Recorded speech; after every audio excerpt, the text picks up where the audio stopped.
अरे सुनो दुनिया वालों, क्या तुम्हें है खबर, न वो देखी है बातें कुछ अलग कुछ बेअसर।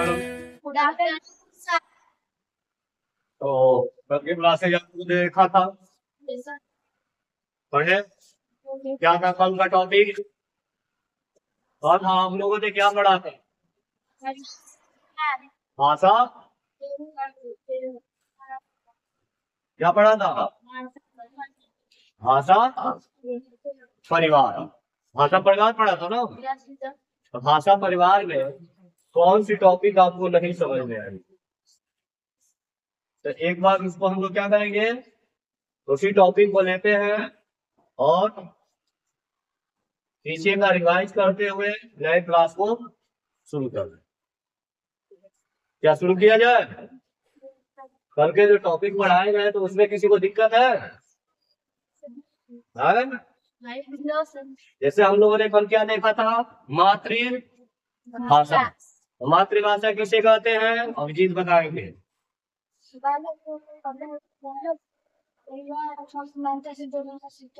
हाँ, बालक सर्वप्रथम अपने परिवार के द्वारा जो भाषा सीखता है उसे हम क्या कहते हैं? मातृभाषा कहते हैं। दूसरा हमने देखा था राजभाषा। राजभाषा किसे कहते हैं? प्रकाश बैठ जाइए। जो सरकारी काम काज की जाती है उसे जो भाषा अधिकतर सरकारी काम काजों में उपयोग की जाती है उसे हम क्या कहते हैं?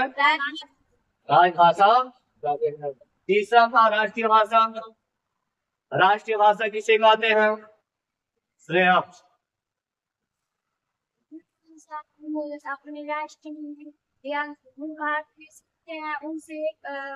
राष्ट्र जो भाषा किसी भी राष्ट्र के अधिकांश भूभागों में उपयोग की जाती है उससे हम क्या कहते हैं? राष्ट्रीय भाषा कहते हैं। तो चलिए राष्ट्रीय भाषा से देखते हैं। कोई दिक्कत? कोई दिक्कत है किसी को? नहीं है ना। चलिए राष्ट्रीय भाषा क्या थी, क्या कहा गया? जब कोई भाषा किसी राष्ट्र के अंतर्गत अधिकांश भूभाग में उपयोग की जाती है उसे हम क्या कहते हैं? राष्ट्रीय भाषा कहते हैं। हमारी राष्ट्रीय भाषा क्या है? भारत की राष्ट्रीय भाषा, भारत की मातृभाषा, भारत की राजभाषा, फिर भी हमको हिंदी नहीं पसंद। आने वाले वर्तमान स्थिति में ऐसी स्थिति आने वाली है कि जिस प्रकार संस्कृत की स्थिति आई थी पर पतन हुआ है, उसी प्रकार से आने वाला हिंदी का भी पतन हम सब मिलकर कर रहे हैं। हम सब क्या कर रहे हैं? मिलकर कर रहे हैं। विद्यालय, अभिभावक और बच्चे सब मिलकर हिंदी के पतन की तरफ ले जाते हैं। क्योंकि आज के दौर में सबसे ज्यादा हर अभिभावक चाहता है कौन सा भाषा सीखना? अंग्रेजी। तो फिर हिंदी हमारी राष्ट्रीय भाषा, मातृभाषा, राजभाषा क्या रह पाएगी? नहीं रह पाएगी ना। तो क्या हमारा दायित्व नहीं बनता है, हमारा फर्ज नहीं बनता है कि हम अपनी भाषा का संरक्षण करें? यस या नो? तो क्या आप किस प्रकार से संरक्षण कर सकते हैं हिंदी का? अगर आपसे प्रश्न पूछा जाए कि आप हिंदी का संरक्षण किस प्रकार से कर सकते हैं, कौन बच्चा बताएगा?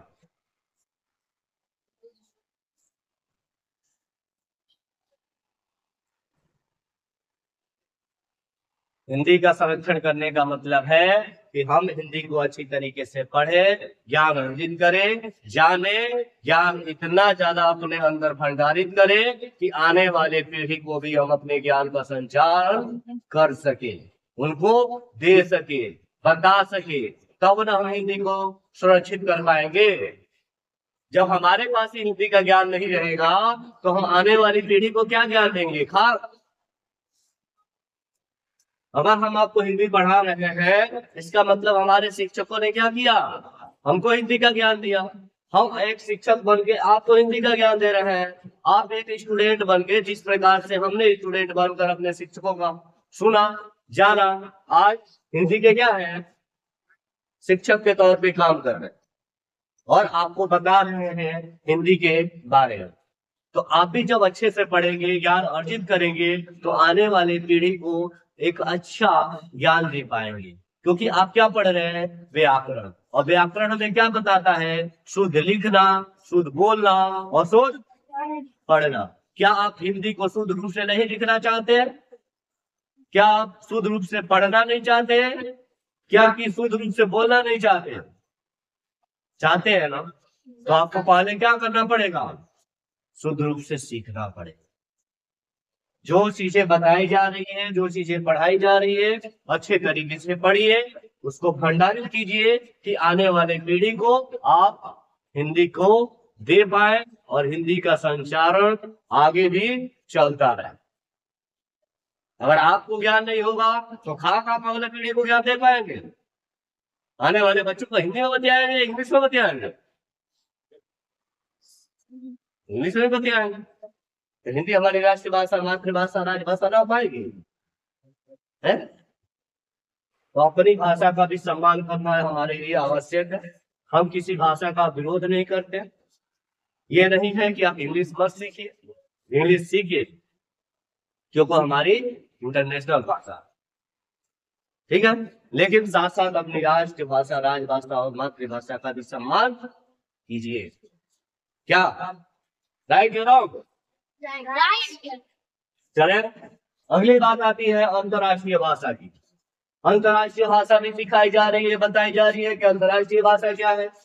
जब कोई भाषा विश्व के अनेक राष्ट्रों द्वारा व्यवहार में लाई जाती है, एक राष्ट्र द्वारा नहीं, अनेक राष्ट्रों द्वारा व्यवहार में लाई जाती है, तो उसे हम क्या कहते हैं, अंतर्राष्ट्रीय भाषा कहते हैं। और हमारे देश की अंतर्राष्ट्रीय भाषा क्या है बेटा? अंग्रेजी। इसलिए अंतर्राष्ट्रीय भाषा होने के साथ साथ हमें अंग्रेजी भी सीखना चाहिए, क्योंकि अंग्रेजी जो है हमें अन्य राष्ट्रों के साथ जोड़ेगी, लेकिन हिंदी जो है हमारे राष्ट्र को अपने से जोड़ेगी। हमको हमारे राष्ट्र से जोड़ने का काम कौन करेगी? हिंदी करेगी।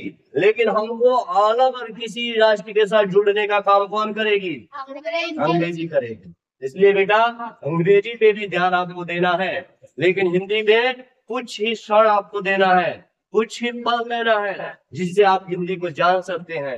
लेकिन हमें अपनी सोच को बदलना पड़ेगा। बहुत सारे अभिभावक, बहुत सारे बच्चे हिंदी पढ़ना पसंद नहीं करते। क्यों बच्चे नहीं पसंद करते? उनके अभिभावक भी पसंद नहीं करते, नहीं चाहते वो बच्चा हमारा हिंदी पढ़े। क्या ये हमारे देश के लिए सही है या गलत है? तो क्या आप हिंदी जानना चाहेंगे, सीखना चाहेंगे या नहीं सीखना चाहेंगे? अच्छे से सीखना चाहेंगे कि बस थोड़ा बहुत? चले, इसमें किसी को दिक्कत? आगे चले बेटा। चलिए, एक बात आती है क्या, यहाँ पे सीधे आते हैं किस पे? प्रादेशिक भाषा पे। किस पे बेटा?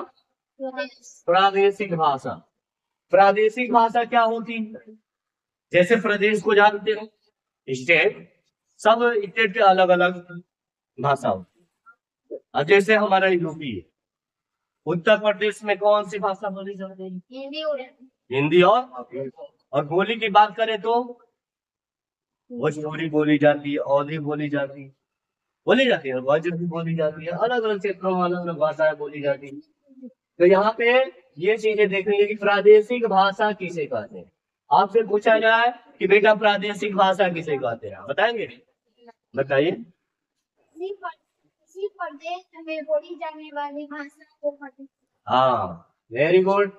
किसी प्रदेश में बोले जाने वाली भाषा को प्रादेशिक भाषा कहते हैं। जैसे गुजरात में बोली जाती है गुजराती, और पंजाब में बोली जाती है पंजाबी, उत्तर प्रदेश, बिहार, राजस्थान, मध्य प्रदेश, हिमाचल प्रदेश और उत्तराखंड में बोली जाती है हिंदी। इस तरीके से हमें अलग अलग राज्यों के भाषाओं को भी जानेंगे, भाषा के बारे में भी जानेंगे। आगे जैसे जैसे हम पढ़ेंगे वैसे वैसे कुछ नया सीखे। चलिए, अगला है हमारा संपर्क भाषा।